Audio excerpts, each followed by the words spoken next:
Learn like a pro. All right, welcome to The Explainer. Got a chemistry exam breathing down your neck? Well, you've come to the right place. Today, we're going to absolutely nail one of the most fundamental topics out there, how a neutral atom turns into a charged ion. Let's do this. Okay, so to really get this, we've got to start with a super basic but really important question. Why do atoms even bother changing in the first place? What's the one thing that almost all of them want? And you know what? The answer is kind of simple.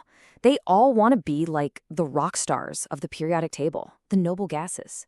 Yeah, you can think of them as the cool kids who just have it all together. And why?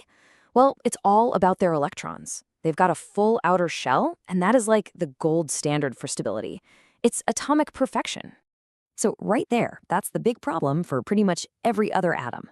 They start out life with an incomplete outer electron shell. We call that the valence shell.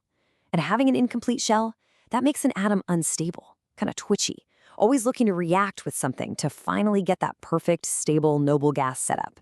So how do they fix this? Well, they can't change their fundamental identity that's locked in by the number of protons they have. But what they can do is mess with their electrons. They can either ditch some or grab some new ones to get that full outer shell. And the moment they do that, bam, the balance between positive protons and negative electrons gets thrown off. The atom isn't neutral anymore. It becomes an ion. And it turns out there are really two main game plans for getting stable.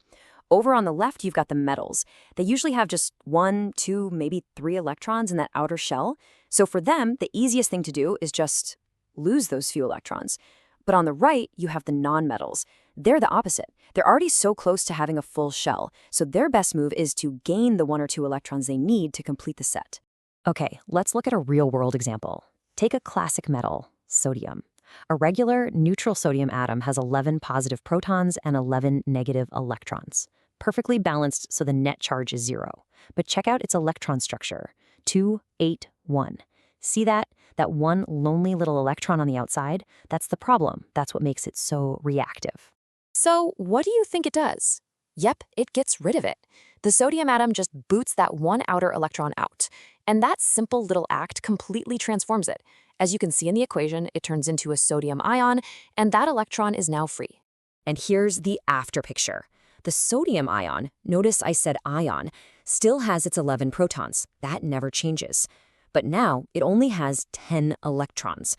So with 11 positives and only 10 negatives, what's the net charge? It's a positive 1. And just look at that beautiful new electron structure. 2, 8. A full, stable outer shell. Job done. All right, now let's flip the script and look at a nonmetal. Here's a neutral oxygen atom. It's got 8 protons and 8 electrons, so it's balanced. Its electron setup is 2, 6. So with 6 electrons in that outer shell, it is so close to being stable. All it needs to do is find 2 more electrons somewhere to get that perfect set of 8. Think about it. Is it easier to gain 2 or to lose 6? Gaining 2 is way easier, right? So that's exactly what it does. It's going to find another atom and grab 2 electrons. And this is how it transforms. And what we get is the oxide ion. Again, it still has its 8 protons. Can't stress that enough. But now it has 10 electrons. With 8 positives and 10 negatives, it has a net charge of -2. And most importantly, it now has that stable 2-8 configuration. It's happy. So we've got these 2 different types of ions, and of course, they have special names. An ion with a positive charge, like our sodium friend, is called a cation. And a silly way to remember it, cats have paws, so cations are positive. Yeah, I know, but it works. And they're formed when atoms, usually metals, lose electrons. And on the other side, an ion with a negative charge, like our oxide ion, is called an anion. These are what you get when atoms, usually nonmetals, gain electrons. Okay, this next point is absolutely crucial. If you're going to remember just one thing for your exam, let it be this. The number of protons is what defines an element. That's its identity card. When an atom becomes an ion, it's only the electrons that are moving around. The nucleus, the protons and neutrons, is completely untouched. A sodium atom is a sodium atom because it has 11 protons, period. Whether it's a neutral atom or a positive ion, it still has 11 protons. This leads us to a really useful idea called valency. All it is the number of electrons an atom has to either lose or gain to get stable. It's that simple. So for sodium, since it loses 1 electron, its valency is 1. For oxygen, which needed to gain 2, its valency is 2. Now, why do we care about valency? Because it's like a superpower for predicting chemical formulas. Check this out. Magnesium's valency is 2, chlorine's is 1. All you do is this little trick called the swap and drop. You take the valency number from each one, swap them, and drop them down as subscripts. And just like that, you get the right formula, MgCl2. Pretty cool, huh? And naming these things, even easier. The rule is dead simple. The metal, the cation, just keeps its name. So sodium is still sodium. But the nonmetal, the anion, changes its ending to "ide." So fluorine becomes fluoride, oxygen becomes oxide. It's a pattern you'll see over and over again. All right, you've seen how it all works. Let's make sure this stuff is locked in your brain for that exam. Time for a quick, rapid review. You ready? Let's go. Question 1.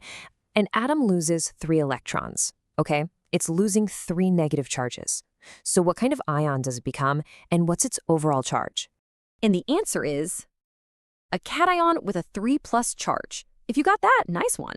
By losing 3 negative electrons, you're left with 3 extra positive protons that aren't canceled out anymore. Okay, next up. Pay close attention to this one. It's a bit of a trick question designed to see if you remember that golden rule we talked about. The answer is 7 protons. Did you get it? Remember, protons never change. Doesn't matter what the electrons are doing, the proton number is what makes the element what it is. That's a huge takeaway. All right, last one for the review. Let's use that swap and drop rule. What's the chemical formula for a compound made from an aluminum ion, which is Al3+, and an oxide ion, which is O2-? You swap the 3 and the 2, drop them down, and you get Al2O3. Perfect. See? You just figured out the formula for aluminum oxide. Now you're really starting to think like a chemist. So what other compounds can you build using these rules?